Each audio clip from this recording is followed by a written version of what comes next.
একদিকে তাণ্ডব টিম থাইল্যান্ডে শুটিং এ গেছে, অন্যদিকে টিজার কাট করা হচ্ছে প্রযোজনা প্রতিষ্ঠানে। এই যে ব্যাপারটা না, যারা দর্শক আছে তাদের মধ্যে একটা কি আরো ক্রেজিনেস বাড়িয়ে দিচ্ছে। কখন আসবে, থাইল্যান্ডে শুটিং এ যাচ্ছে, এদিকে হচ্ছে টিজার রেডি করা হচ্ছে, কখন সবকিছু একত্রিত হয়ে আমাদের সামনে প্রেজেন্ট হবে। আপনারা এটাই হচ্ছে চাচ্ছেন তো, আপনারা বলতেছেন তো কখন আমরা টিজার দেখতে পাবো। দেখেন, টিজার ইতিমধ্যে একদিকে হচ্ছে কি কাজ করা হচ্ছে, অন্যদিকে হচ্ছে কি শুটিং এ গেছে টিম আজকে থাইল্যান্ডে। আমি মনে করি থাইল্যান্ডে যে শুটিং এ গেছে, শুটিং শেষ হওয়ার পরপরই শুটিং এর ফুটেজ আসবে হচ্ছে কি, যেখানে হচ্ছে টিজার রেডি করা হচ্ছে সেখানে, এবং ওই ফুটেজ গুলো আসার সাথে সাথে আই হোপ কি টিজার হচ্ছে আপনারা পেয়ে যাবেন, এবং সেটা যে কোনো মুহূর্তে ৩-৪ দিনের ভিতরে যে কোনো মুহূর্তে হচ্ছে কি আমরা টিজারটা দেখতে পাবো। এখন যদি বলি, আজকে হচ্ছে আমি একটা নিউজ দেখছি যেখানে হচ্ছে তাণ্ডব মুভিতে মিঠুন চক্রবর্তী।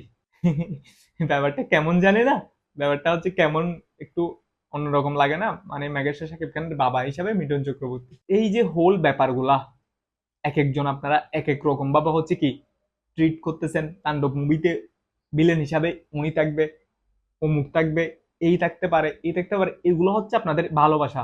আপনারা হচ্ছে একটা মুভির জন্য যে অপেক্ষা করতেছেন, আপনারা যে একটা মুভির জন্য, একটা মুভির টিজারের জন্য যে এত বেশি অপেক্ষা করতেছেন, সেটা কিন্তু ডিরেক্টর জানে, সেটা কিন্তু যে নায়ক আছে সে জানে, সেটা কিন্তু নায়িকা জানে, যারা অ্যাক্টিং করতেছে তারা জানে।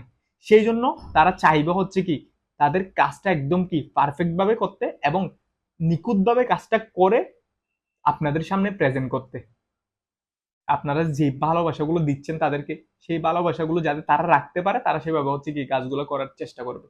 যেমন বরবাদ, ইতিমধ্যে বরবাদের হচ্ছে যে কাস্টিং গুলো হয়েছে, যে কাজগুলো হয়েছে, সবকিছু আপনারা দেখছেন।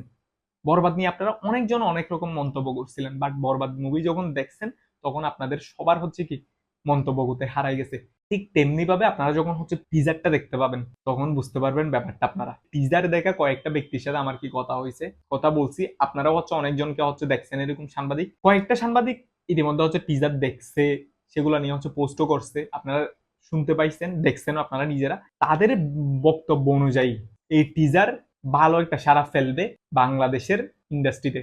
বাইরেরটা আমি নাই বললাম, বাইরেরটা পরে বললাম। এই যে তাণ্ডবের টিজারটা যারা দেখছে তারা নিজেরাই বলছে কি দেখলাম, এটা কি দেখলাম। তার মানে এবার চিন্তা করেন, এজ এ সাংবাদিক হিসাবে যারা দেখছে তারা নিজেরাই বলতেছে এটা কি দেখলাম। এখন এজ এ দর্শক হিসাবে আপনি যখন দেখবেন তখন আপনার কি অবস্থা হবে, তখন আপনার মোমেন্টটা, তখন আপনার মেন্টালিটিটা কেমন হবে, ইস আমি কি চিন্তা করছিলাম এই ভূমি নিয়ে, কইছো কি।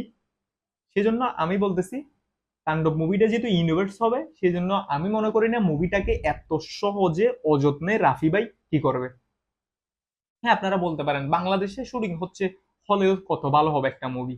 দেখেন, বাংলাদেশে শুটিং করেও একটা মুভিতে হচ্ছে কি ভালো ইনকাম করা যায়, যদি হচ্ছে আপনার কাছে প্রপার ইকুইপমেন্ট থাকে। আমি মনে করি রাফি ভাইয়ের কাছে বাংলাদেশে শুটিং এর জন্য ভালো কিছু ছিল, সেই জন্য হচ্ছে উনি কি শুটিং করছে। আমি এফডিসি তে গেছিলাম, এফডিসি তে গিয়ে আমি দেখছি যে এফডিসি তে হচ্ছে যে সেট গুলো তৈরি করা হয়েছে, এক একটা সেটের পিছনে অনেক টাকা খরচ হয়েছে, অনেক বড় বড় সেট ছিল সেগুলো।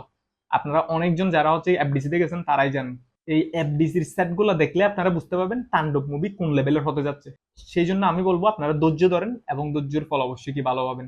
ইতিমধ্যে হচ্ছে টিম হচ্ছে থাইল্যান্ডে শুটিং করতেছে, তারপরে হচ্ছে অন্যদিকে হচ্ছে টিজার রেডি করা হচ্ছে, অন্যদিকে যে যে সাংবাদিক গুলো হচ্ছে টিজার দেখছে তারা তাদের মন্তব্য জানাইছে। সব মিলিয়ে আমার জানা মতে আমরা ভালো কিছু পেতে যাচ্ছি, সেটার জন্য আমাদের অপেক্ষা করা উচিত। এবং আপনারা যদি আমার চ্যানেলটাতে নতুন হয়ে থাকেন অবশ্যই সাবস্ক্রাইব করবেন, এবং পেজে যদি নতুন হয়ে থাকেন অবশ্যই ফলো করবেন।